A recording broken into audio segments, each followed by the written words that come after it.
2025 సంవత్సరానికి సంబంధించి global gender gap report లేదా ఇండెక్స్ని వరల్డ్ ఎకనామిక్ ఫోరం ఈరోజు రిలీజ్ చేయడం జరిగింది. దీనిలో భారత్కి 131st ర్యాంక్ వచ్చింది. ఇక్కడ డీటెయిల్స్లోకి వెళ్ళే ముందు 2 కన్ఫ్యూజింగ్ ఆస్పెక్ట్స్ ఉన్నాయి. ఫస్ట్ది ఏంటంటే జెండర్ ఇన్ఈక్వాలిటీ ఇండెక్స్ వేరు, జెండర్ గ్యాప్ ఇండెక్స్ వేరు. ఈ జెండర్ ఇన్ఈక్వాలిటీ ఇండెక్స్ని తెలుగులో లింగ వ్యత్యాస సూచి లేదా లింగ అసమానత్వ సూచి అంటారు. జెండర్ గ్యాప్ ఇండెక్స్ని లింగ అంతర సూచి అంటారు. కానీ నవ్వేడేస్ ఈ తెలుగు టర్మ్స్ రెండింటిని కూడా ఇంటర్చేంజబుల్గా వాడుతున్నారు. సో ఇంగ్లీష్ వెర్షన్ మీద డిపెండ్ అయితే బెటర్. ఇక్కడ ఇంగ్లీష్ వెర్షన్లో కూడా జెండర్ గ్యాప్ రిపోర్ట్ అని కొన్నిసార్లు, జెండర్ గ్యాప్ ఇండెక్స్ అని కొన్నిసార్లు అంటారు. కన్ఫ్యూజ్ అవ్వద్దు. యాక్చువల్లీ జెండర్ గ్యాప్ ఇండెక్స్ కానీ లేదంటే జెండర్ ఇన్ఈక్వాలిటీ ఇండెక్స్ కానీ రెండు కూడా జెండర్ ఇన్ఈక్వాలిటీ అంటే లింగ అసమానత్వాన్ని యాక్సెస్ చేయడానికి యూజ్ చేస్తాం. కాకపోతే అవి ఫోకస్ చేసే యాస్పెక్ట్స్ అండ్ యూజ్ చేసే మెథడాలజీస్ డిఫరెంట్గా ఉంటాయి. అలానే వాటిని విడుదల చేసే సంస్థలు కూడా డిఫరెంట్. ఇక్కడ జెండర్ గ్యాప్ రిపోర్ట్నేమో వరల్డ్ ఎకనామిక్ ఫోరం పబ్లిష్ చేస్తుంది. జెండర్ ఇన్ఈక్వాలిటీ ఇండెక్స్నేమో UNDP, united nations development programme, తెలుగులో అయితే ఐక్యరాజ్య సమితి అభివృద్ధి కార్యక్రమం ఉంటాం, ఇది రిలీజ్ చేస్తుంది.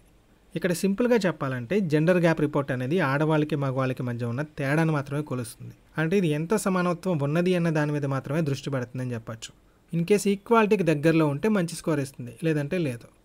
వేరే జెండర్ ఇన్ఈక్వాలిటీ ఇండెక్స్ ఉందనుకోండి, ఇది ఆడవాళ్ళకి ఉన్న అసమానతల వల్ల దేశానికి వచ్చే నష్టాన్ని కూడా కొలుస్తుంది. అంటే ఇది అవకాశాలు ఎంతగా కోల్పోయారు అనే దాని మీద దృష్టి పెడుతుంది. ఇంకా కన్ఫ్యూజింగ్ ఉంటే ఒక సింపుల్ ఎగ్జాంపుల్తో అర్థం చేసుకునే ప్రయత్నం చేద్దాం. ఫర్ ఎగ్జాంపుల్, ఒక దేశంలో పిల్లలు స్కూల్కి సరిగ్గా వెళ్ళట్లేదు అనుకోండి.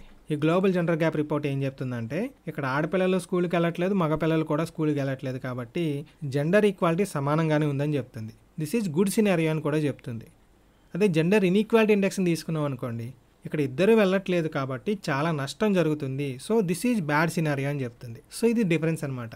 నెక్స్ట్ ఈ రెండింటిని ఫైండ్ అవుట్ చేయడానికి డిఫరెంట్ మెథడాలజీస్ యూజ్ చేస్తామని చెప్పుకున్నాం కదా. దాన్ని సింపుల్గా అర్థం చేసుకోవాలంటే ఈ global gender gap report 4 dimensions ఆధారంగా జెండర్ ఇన్ఈక్వాలిటీని మెజర్ చేస్తుంది. అవేంటంటే economic participation and opportunity, educational attainment, health and survival, political empowerment. ఈ 4 ఆస్పెక్ట్స్ ఆధారంగా ఇది జెండర్ ఇన్ఈక్వాలిటీని క్యాలిక్యులేట్ చేస్తుంది. ఇది జెండర్ గ్యాప్ రిపోర్ట్ అనేది. వేరే జీఐఐని తీసుకున్నాం అనుకోండి, జెండర్ ఇన్ఈక్వాలిటీ ఇండెక్స్ని, ఇది 3 డైమెన్షన్స్ని మాత్రమే కన్సిడర్ చేస్తుంది. అవేంటంటే reproductive health, empowerment, labour market participation. వీటి గురించి డీటెయిల్గా తర్వాత డిస్కస్ చేసుకుందాం. యాజ్ ఆఫ్ నౌ అయితే మన మైండ్లో ఉండాల్సింది ఏంటి, గ్లోబల్ జెండర్ గ్యాప్ రిపోర్ట్ ఏమో 4 డైమెన్షన్స్, జెండర్ ఇన్ఈక్వాలిటీ ఇండెక్స్ ఏమో 3 డైమెన్షన్స్. ఈ పాయింట్ గుర్తుపెట్టుకోండి. ఓకే, సో ఇక్కడ క్లారిటీ వచ్చింది కదా. ఇప్పుడు మన టాపిక్లోకి వచ్చేద్దాం. ఈ 2025 గ్లోబల్ జెండర్ గ్యాప్ ఇండెక్స్లో మన భారత్ అట్టడుగున 131వ స్థానంలో నిలిచింది. దీన్ని ఎవరు రిలీజ్ చేస్తారని చెప్పుకున్నాం? World economic forum. మొత్తం ఎన్ని దేశాలను కన్సిడర్ చేస్తారంటే 148 దేశాలని కన్సిడర్ చేస్తారు. భారత్కి లాస్ట్ ఇయర్ వచ్చిన ర్యాంక్ ఎంతంటే 129th ర్యాంక్ వచ్చింది. సో ఈసారి 2 స్థానాలకి దిగజారి 131st పొజిషన్లో ఉంది. సౌత్ ఏషియాలోని India become one of the lowest ranking countries. తెలుగులో చెప్పాలంటే దక్షిణాసియాలోనే అత్యల్ప ర్యాంకింగ్ పొందిన దేశాల్లో భారత్ ఒకటి. నెక్స్ట్ భారత్కి ఈ సంవత్సరం వచ్చిన స్కోర్, దీన్నే పారిటీ స్కోర్ అంటాం. అది ఎంతంటే 64.1%. ఈ పారిటీ స్కోర్ అనేది 1 లేదా 1కి దగ్గరలో ఉంటే ఆ దేశాల్లో లింగ సమానత్వం ఉన్నట్టుగా కన్సిడర్ చేస్తారు. బట్ ఇప్పటిదాకా ఏ దేశానికి కూడా 1కి దగ్గరలో స్కోర్ రాలేదు. టాప్ ర్యాంక్లో ఉన్న ఐస్లాండ్కి వచ్చిన స్కోర్ ఎంతంటే 0.926. ఇక్కడ ఐస్లాండ్ యొక్క గొప్పతనం ఏంటంటే గత 16 సంవత్సరాలుగా ఐస్లాండ్ ఫస్ట్ ప్లేస్లోనే కంటిన్యూ అవుతుంది. నెక్స్ట్ సెకండ్ ప్లేస్లో ఫిన్లాండ్ విత్ స్కోర్ 0.879. థర్డ్ ప్లేస్లో నార్వే విత్ స్కోర్ 0.863. నెక్స్ట్ ప్లేసెస్లో UK, New Zealand, Sweden, Moldova, Namibia, Germany, Ireland ఉన్నాయి. వీటి తర్వాత గుర్తుపెట్టుకోవాల్సిన ఇంకో దేశం ఏంటంటే బంగ్లాదేశ్. బంగ్లాదేశ్ గొప్పతనం ఏంటంటే ఒకేసారి 75 ర్యాంక్స్ జంప్ చేసి 24th పొజిషన్కి వచ్చేసింది. ఇది ఈ సంవత్సరం ఎక్స్పెక్టెడ్ బెట్. ఎందుకంటే 75 స్థానాలు ఒకేసారి దాటి ఇంప్రూవ్ అవడం అంటే it's not a simple thing. Next మన నైబర్స్ లో పాకిస్తాన్కి వచ్చిన ర్యాంక్ ఎంత అంటే 148th పొజిషన్. ఇక్కడ మొత్తం ఎన్ని దేశాలను కన్సిడర్ చేశారని చెప్పుకున్నాం? 148 countries. So Pakistan is the least performer అనమాట. లాస్ట్ పొజిషన్ లో ఉన్న దేశం ఏంటంటే పాకిస్తాన్. నెక్స్ట్ మాల్దీవ్స్ కేమో 138th పొజిషన్ వచ్చింది, శ్రీలంకకేమో 130th position, Nepal 125, Bhutan 119th పొజిషన్లో ఉన్నాయి. నెక్స్ట్ లాస్ట్ పొజిషన్లో ఉన్న కంట్రీ పాకిస్తాన్ అని చెప్పుకున్నాం కదా, 148th position. Remaining bottom 10 countries కూడా ఒకసారి చూడండి. యాక్చువల్లీ గుర్తుపెట్టుకోవాల్సిన అవసరం లేదు, for the sake of information ఒకసారి పైపైన చూడండి. సో 147th పొజిషన్ ఏమో సూడాన్ ఉంది, 146th పొజిషన్లో చాద్ ఉంది, 145th పొజిషన్లో ఇరాన్ ఉంది. నెక్స్ట్ లీస్ట్ పొజిషన్స్లో Guinea, Congo, Niger, Algeria, Mali, Egypt ఉన్నాయి. సో ఓవరాల్గా అయితే టాప్ 5 పొజిషన్స్ గుర్తుపెట్టుకోవాలి, ఇండియా ర్యాంకింగ్ గుర్తుపెట్టుకోవాలి, బంగ్లాదేశ్ ర్యాంకింగ్ గుర్తుపెట్టుకోవాలి, లాస్ట్ పొజిషన్లో ఉన్న పాకిస్తాన్ ర్యాంకింగ్ గుర్తుపెట్టుకోవాలి. Next methodology. ఈ రిపోర్ట్ క్యాలిక్యులేట్ చేయడానికి జెండర్ గ్యాప్ని 4 కీ ఏరియాస్ ఆధారంగా క్యాలిక్యులేట్ చేస్తారని చెప్పుకున్నాం కదా. సో ఏంటవి? Economic participation and opportunities, educational attainment, political empowerment, health and survival. ఈ 4 కూడా పైపైన గుర్తుపెట్టుకోండి. నెక్స్ట్ గుర్తుపెట్టుకోవాల్సింది ఏంటంటే ఈ 4 కీ ఏరియాస్లో మన ఇండియా ఎలా పర్ఫామ్ చేస్తుంది అనేది. ఓవరాల్గా చూసుకుంటే భారతదేశ ఆర్థిక వ్యవస్థ పనితీరు అనేది ఇంత ముందుతో కంపేర్ చేస్తే బాగా ఇంప్రూవ్ అయిందని చెప్తున్నారు.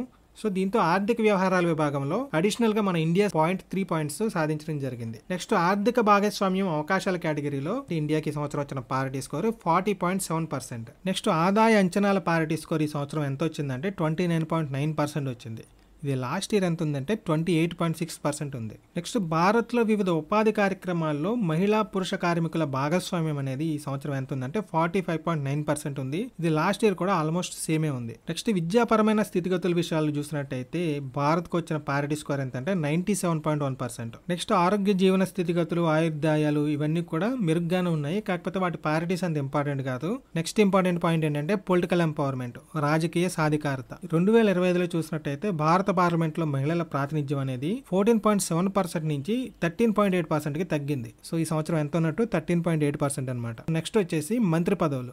ఈ మంత్రి పదవుల్లో మహిళల ప్రాతినిధ్యం అనేది ఈ సంవత్సరం ఎంత ఉందంటే 5.6% ఉంది. లాస్ట్ ఇయర్ ఇది ఎంత ఉందంటే 6.5% ఉంది. జస్ట్ నంబర్స్ రివర్స్ అయ్యే చూడండి. సో భారత ప్రభుత్వంలోని మంత్రి పదవుల్లో మహిళల ప్రాతినిధ్యం ఎంత శాతం నుంచి ఎంత శాతానికి తగ్గింది అని అడిగాడు అనుకోండి, 6.5% నుంచి 5.6% కి తగ్గింది. Next overall important key takeaways ఏంటంటే మనం ఇంతకు ముందే చెప్పుకున్నట్టుగా బంగ్లాదేశ్ ర్యాంకింగ్ అనేది గ్లోబల్ జెండర్ గ్యాప్ రిపోర్ట్ 2025లో అత్యధికంగా ర్యాంకింగ్ ని మెరుగుపరుచుకున్న దేశం ఏదని అడిగాడు అనుకోండి, ఆన్సర్ ఏంటంటే బంగ్లాదేశ్. నెక్స్ట్ ఈ గ్లోబల్ జెండర్ గ్యాప్ రిపోర్ట్ ప్రకారం ఓవరాల్ గా లింగాంతరాలు ఏ మేరకు ఉన్నాయని అడిగాడు అనుకోండి, ఆన్సర్ ఏంటంటే 68.8%. Next key highlight of the report. Every year ఈ రిపోర్ట్ ఏం చేస్తుందంటే ప్రపంచ దేశాల్లో పూర్తి స్థాయిలో లింగ సమానత్వం రావడానికి ఇంకా ఎన్ని సంవత్సరాలు పడుతుందని ఒక కీ ఎస్టిమేట్ ని రిలీజ్ చేస్తుంది. అరౌండ్ ఒక 130 ఇయర్స్ ఇలా అనమాట. ఈ 2025 నివేదిక ప్రకారం ప్రపంచ దేశాల్లో పూర్తి స్థాయిలో లింగ సమానత్వం సాకారం కావాలంటే ఇంకా ఎన్ని సంవత్సరాలు పడుతుందని WEF అంచనా వేసింది అని అడగొచ్చు. దానికి ఆన్సర్ ఏంటంటే 1, 2, 3. సో ఇది ఈజీగా గుర్తుపెట్టుకోవచ్చు, ఇది కూడా ఎక్స్పెక్టెడ్ బిట్. నెక్స్ట్ ఎంప్లాయ్మెంట్ కి సంబంధించి కన్సిడర్ చేసినట్టయితే మొత్తం మానవ వనరుల్లో ఉపాధి పొందుతున్న వాళ్ళలో మహిళల శాతం ఎంత ఉందంటే 41.2% ఉంది. ఇది ఉపాధికి సంబంధించి. మరి అత్యున్నత నాయకత్వ స్థానాల్లో ఉన్న మహిళల శాతం ఎంత అంటే కేవలం 28.8%. సో ఉపాధి వనరుల్లో అయితే 41.2%, లీడర్షిప్ క్వాలిటీస్లో చూసినట్టయితే 28.8% మాత్రమే. నెక్స్ట్ వీడియో స్టార్టింగ్లో 2 కన్ఫ్యూజింగ్ ఆస్పెక్ట్స్ ఉన్నాయని చెప్పాను. ఫస్ట్ ఏంటి, ఈ జెండర్ గ్యాప్ ఇండెక్స్ లానే జెండర్ ఇన్ఈక్వాలిటీ ఇండెక్స్ కూడా ఉంది. సో ఈ రెండింటికి డిఫరెన్స్ చూసుకోవాలి. నెక్స్ట్ సెకండ్ కన్ఫ్యూజింగ్ ఆస్పెక్ట్ ఏంటంటే 1 month back UNDP 2025 human development రిపోర్ట్ని రిలీజ్ చేయడం జరిగింది. దాని గురించి మనం ఆల్రెడీ ఒక వీడియోలో డీటెయిల్గా డిస్కస్ చేసుకున్నాం. ఆ వీడియో ఫస్ట్ కామెంట్లో ఉంటుంది, కావాలనుకుంటే ఒకసారి చెక్ చేయండి. సో ఈ హ్యూమన్ డెవలప్మెంట్ రిపోర్ట్లో భారత్కి ఏ ర్యాంక్ వచ్చిందంటే 138th ర్యాంక్ వచ్చింది. టాప్ కంట్రీ ఏంటంటే ఐస్లాండ్. మరి ఈ రోజు రిలీజ్ అయిన గ్లోబల్ జెండర్ గ్యాప్ ఇండెక్స్లో టాప్ కంట్రీ ఏంటంటే ఐస్లాండ్ని. బట్ భారత్కి వచ్చిన ర్యాంక్ ఎంత అంటే 138th కాదు, 131st. సో ఎగ్జామ్లో కన్ఫ్యూజ్ అవ్వకండి. ముందు రిలీజ్ అయిన హ్యూమన్ డెవలప్మెంట్ రిపోర్ట్లో 138th ర్యాంకు, తర్వాత రిలీజ్ అయిన గ్లోబల్ జెండర్ గ్యాప్ రిపోర్ట్లో 131st ర్యాంక్ అని గుర్తుపెట్టుకోండి. 2 రిపోర్ట్స్లోనూ కూడా టాప్ కంట్రీ ఏంటంటే ఐస్లాండ్.